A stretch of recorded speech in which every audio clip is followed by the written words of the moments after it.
Welcome to the Diversity Scholarship Foundation's Profiles in the Law. I'm your host, Jesse Reyes, president of the Diversity Scholarship Foundation, and then also a justice on the Illinois Appellate Court. And as we've mentioned in the past, this is a series of conversations that we are having with prominent members of the legal profession, and today is no exception at all. So we have Katherine A. Twadark, who is the current president of the Women's Bar Association. Welcome, Katie. Thank you, Justice Reyes. Yeah. So before we get into your presidency and what you have planned for the future, could you tell us a little bit about yourself? Yeah. So hi to everybody at home. My name is Katie Twadark. I'm born and raised in the city of Chicago. I grew up on the north side. I was born in Wrigleyville and then grew up in Edison Park. I did move away for 5 years, and I'm now a practicing attorney here in Chicago at the law firm of Tomasic, Cote & Kasserman. So what drove you to become a lawyer? So my mom has been the chief financial officer for, I believe, 45 years at the law firm of Corboy and Demetrio. So I grew up there. I started doing little projects like mass mailings when I was 8. I started doing filing when I was 13. I worked there through college, knowing that I would one day want to practice law. I actually taught for a few years. With the intention of going to law school, but it was always something I wanted to do because I wanted to help people. And you indicated that you were a teacher for a while. Was it elementary school, high school? Or? Yes, so I taught elementary school. I did an AmeriCorps program called Teach for America. So I taught in the South Bronx in 2006, and then I taught in Gary, Indiana in 2007. And you enjoyed that experience, being a teacher? I loved it. Yeah. It was all the emotions. The kids, particularly in Gary, were fantastic. I'm actually Facebook friends with a bunch of them, and so really? I've gotten to see them nice. Go on and pursue further education. It was incredible. Yeah. So just out of curiosity, what grades were those? So when I was in the Bronx, I taught 5th through 8th special ed, and then in Gary, I taught 5th grade. Okay, all right. And then also in terms of giving back to the community, I know that you're involved with the Mercy Boys and Girls Club. Yes. Can you tell us a little bit about that? Yes, so I worked at Mercy Home for Boys and Girls. Our boys campus is in the West Loop. The girls campus is down in the Beverly neighborhood. It was opened in 1894 as an orphanage for boys who didn't have places to live. And it's been at the same location at 1140 West Jackson ever since. It's a place for at-risk youth. It's, in a word, incredible. Yeah, and you're still very involved with the club. I am, yes. So I am a member of the Leader Council there. I started on the associate board when I was younger, and now I'm on the Leader Council, and we focus primarily on the education of the children and then what they go on to do in their lives from an employment perspective. Now, if anybody wanted to know more about the Boys and Girls Club, do you know how they might be able to find that out? Or? Yes, so I'm almost positive that it's mercyhome.org. 99% sure. If you Google it, just go to Google Mercy Home for Boys and Girls. Sorry, Father Scott, if you watch this. Okay, all right. And then I can't miss this opportunity. So in Chicago, when you were growing up, you happened to go to a high school that's not too far from here. Yes, I went to St. Ignatius College Prep, which is right down the street. All right, great, yeah. So then you went on to law school, right? I did. All right. I did. And so at that time, did you already kind of have an idea of what area of the law you wanted to practice in? So that's a very good, complicated question. I always thought that I would want to do personal injury work because that's what I grew up around. But I did consider doing child law, and maybe getting a master's in social work. Ultimately, I did not do that. I do personal injury law, focusing primarily on medical malpractice. Okay. And you're currently a partner in what firm? At Tomasic, Cote & Kasserman. Okay. All right. And so just so everybody knows, you also handle all the variety of matters as well, not just personal injury, correct? So what we handle, it's mostly catastrophic injuries, so car crashes, construction, trucking, medical malpractice, and other wrongful death matters. Okay. So, pursuing your goal to become a lawyer, are there any obstacles or obstructions that you might share with our younger viewers to kind of encourage them to pursue, higher education and going on to maybe possibly becoming a lawyer? Yeah. I struggled particularly with test taking. I had a lot of anxiety when it came to taking tests. And so when it came time to take the the bar exam, I did this program called Barbary, which most people take. But my mom and I had some real serious conversations. I wanted to pass it. I wanted to feel as strong as I could, so I ended up getting a tutor as well. Okay. And I was ready to take it earlier than everybody else because of that tutor. Sure. Yeah. Well, for our viewers, everybody goes through those anxieties. Yes. It's a difficult exam, but it is possible to to prevail. But it is something that we all have nervousness when walking into that room. I think it's important for anybody to recognize what their weaknesses are, or where you have to work a little bit more or harder.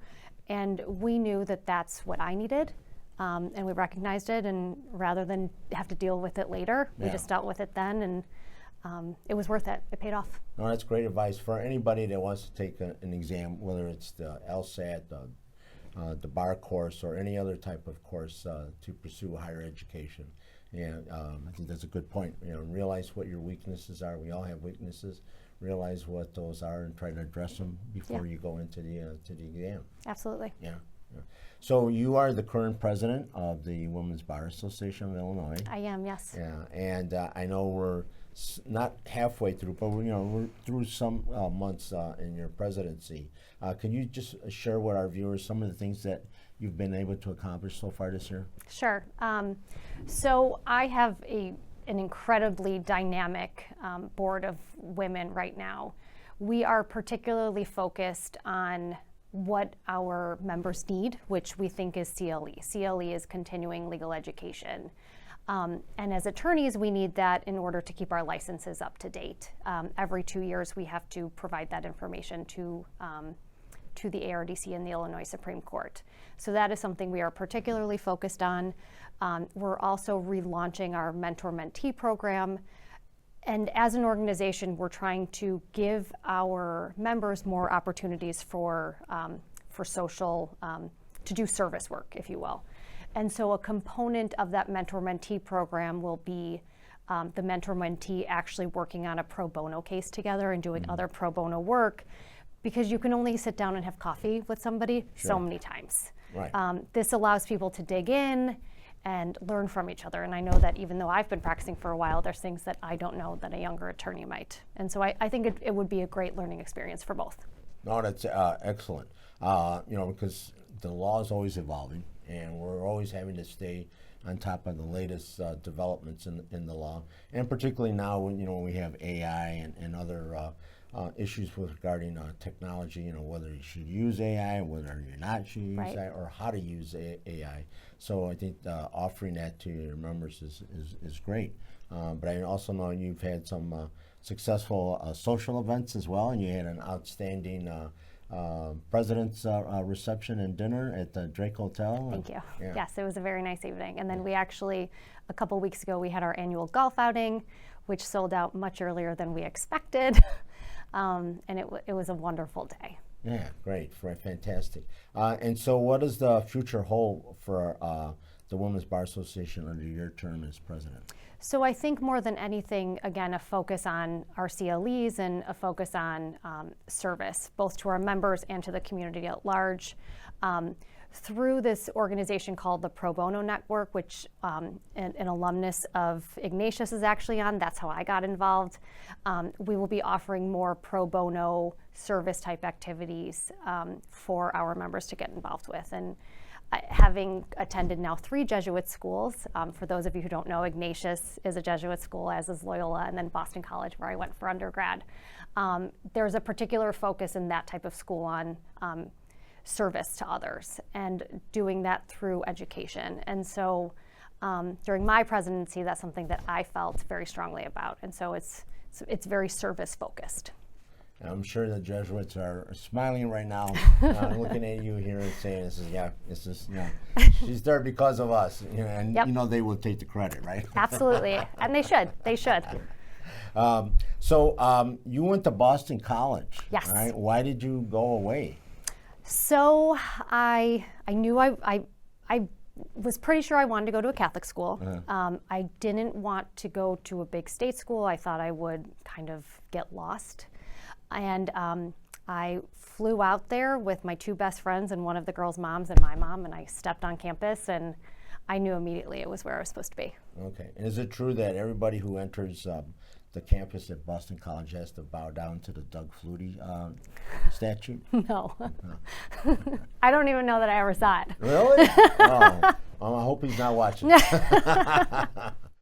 So can you tell us a little bit about the pro bono program? Like if someone wanted to get involved, how would they go about doing that? Yeah, of course. So first of all, if you wanted to do that through our mentor-mentee program, if you are a licensed attorney, you could become a mentor or a mentee if you're a younger attorney. In order to get in touch with us, you can email us at wbai@wbaillinois.org, or you can simply Google us, Women's Bar Association of Illinois.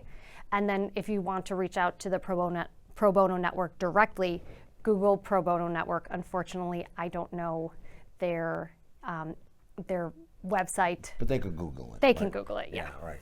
And then with regards to, you said they're licensed, but is it a requirement in terms of years of practice? I don't believe so. Okay. And what kind of matters would these individuals be working on? Good. That's a really good question. So it runs the gamut. It can be everything from taking on a pro bono case. I know that they do a lot of landlord-tenant type cases where I believe they're representing the tenants. Mm-hmm. They do expungement days where they help people get different crimes expunged from their, what word am I looking for? Their criminal background. Their criminal backgrounds, right. Thank you. I don't do that work, so I couldn't think of it. They do a lot of different things. And so if you're interested, I really would Google them because they have a wonderful group of people working there. And the public, do they contact the program, or how is that set up, do you know? Good question. So as an organization, we've wanted to do a lot more service work. Mm-hmm. The problem is it takes a lot of time to set it up. And so what is beautiful about the Pro Bono Network, and the reason that we are partnering with them, is because they set everything up for you. You just have to show up and do the work. Okay. And so setting up an expungement day, they will take care of that. We just have to get the attorneys there. And for us as an organization, that is invaluable because we're so busy, right. as is everybody. And I'm sure that our viewers who are lawyers are probably wondering, so they're covered under the insurance, right? In case there's... As far as I'm aware, I would talk to the Pro Bono Network, and then if necessary, speak to your insurance before before moving forward, I guess. Sure. And the only thing I want to commend the Women's Bar and you as the president is the fabulous newsletter that you put out, because it is very informative. It has updates on the law and various areas, so it's not just one particular area, and it's an excellent publication. Thank you. Thank you. Yeah, we have a team of women who spend a lot of time and they put in a ton of effort at getting that out, so thank you. Yeah, and I get it by snail mail, but it's also available electronically, yes, right? Yes, yeah. And it does go out via email as well. Okay, and so, talking about the Women's Bar, can you mention some of the committees, because in case somebody's watching and they want to get involved and be part of the Women's Bar, and it's also open to men, right? Yeah. Absolutely. Actually, one of my partners, Sean Kasserman, is a member, as is the current presiding judge of the Law Division, Judge Tom Lyons. Okay. So with respect to committees, our committees really run the gamut. We put on some pretty big events every year. 2 of the events are attended by at least 600 people. So that's our annual dinner, which is always in May or June, and then our judicial reception, which is always in the first week of March for Women's History Month. So those two big events, in addition to our top women lawyers in leadership, we have a committee for that, and our golf outing, which just recently passed. We also have a number of different law-focused committees, everything from civil litigation to criminal litigation, general government lawyers. We actually have a group, I can't remember the name of it now off the top of my head because I'm on TV, but it's for moms, and basically we get together and do different things, and it's nice because a lot of us are attorneys and we're moms and we're trying. It's called Legally Moms. That's it. But so we, it's hard. It's not an easy job, and so we try to give women an outlet, and it's a great way to get together. We often have a book club. Gosh, what else do we have? We have many other committees that I can't think of. Law students are also can become members, right? Law student members. Yes, and membership for law students is free. Okay, great. All right, and it's first year lawyers. Are they also free, or do they? $25. $25. Wow, you can't beat that. That's a great. Nowadays, that's a great price. Yes. And again, could you share the website in case anybody wants to join a committee or become involved or pay dues to become involved? Yes, of course. So our website is WBAILLINOIS.org.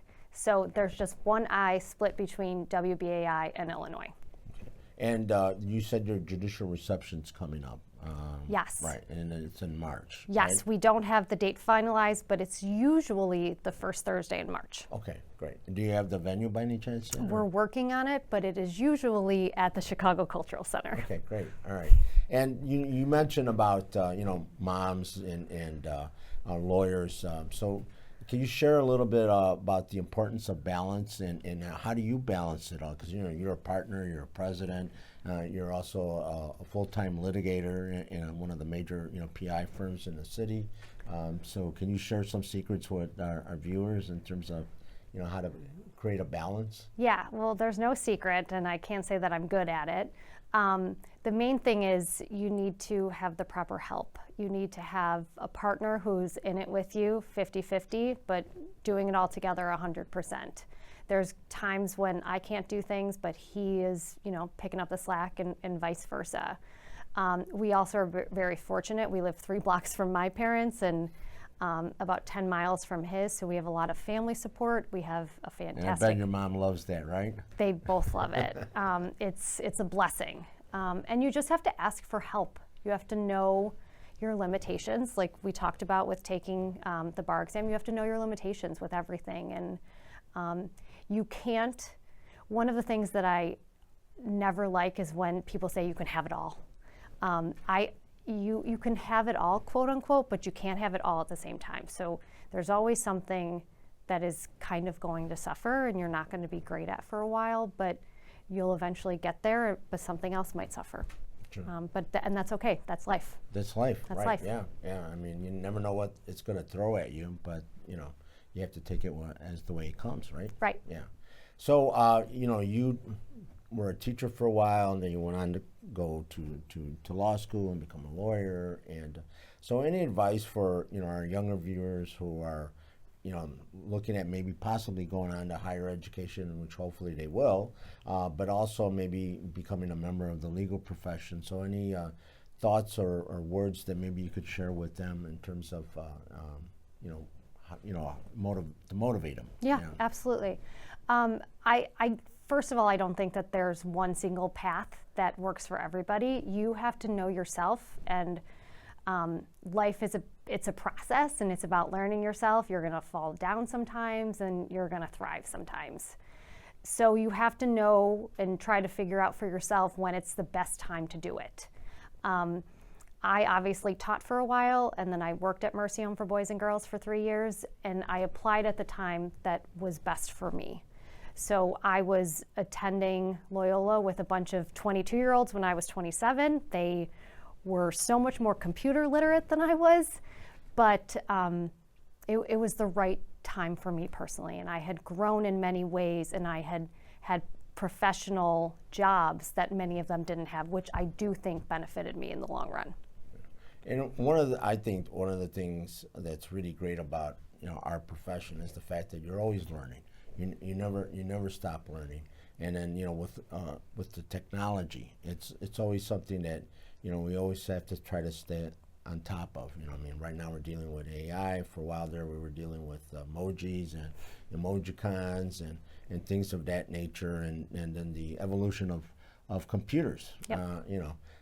It's something that is something that we always have to stay on top of. So that's one of the things that I think is enjoyable about the legal profession, is the diversity of things that we have to deal with and have to try to learn and adapt. Yes. Right?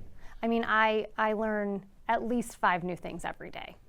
The law is constantly changing. There are so many things, there are so many cases to read that I had never heard of. There are little nuances that I don't know, and quite frankly, if I didn't have this job, and I'm not belittling any other job, but it keeps me on my toes, and I think it keeps my brain sharp. Okay. And then for those that are in the teaching profession that are maybe thinking about going into law, is there anything that you took away from your experience as a teacher that has helped you as a litigator and as a lawyer in a law firm? I think as a teacher, you're often dealing with a lot of different behaviors and a lot of different personalities. And certainly when you are eventually in a law firm, that helps you. But I do think with teaching, it forces you to approach a lot of things different ways, because kids have different ways of learning, different modalities, and the way that you can learn how to be a lawyer and consume everything, there's different ways that you can do everything, especially if you want to be in a courtroom. So I think it is a huge benefit to have done it, and to have any job, quite frankly, before you work, just to know how to present yourself and how to pick up the phone and write an email. Sure. I think it's very helpful. Yeah, well, thank you. And thank you for being here today and sharing your experiences as president of the Women's Bar Association, as a mom and as a woman, and also as a litigator. I hope our viewers found it to be very informational and interesting. I did. So I enjoyed having you here on the program. Thank you again. Thank you. And this was the Diversity Scholarship Foundation's Profiles in the Law, and we will be coming to you again next month. So I hope you enjoyed the program. And again, as I mentioned before, I'm your host, Jesse Reyes, president of the Diversity Scholarship Foundation and currently a justice on the Illinois Appellate Court. Thank you for watching.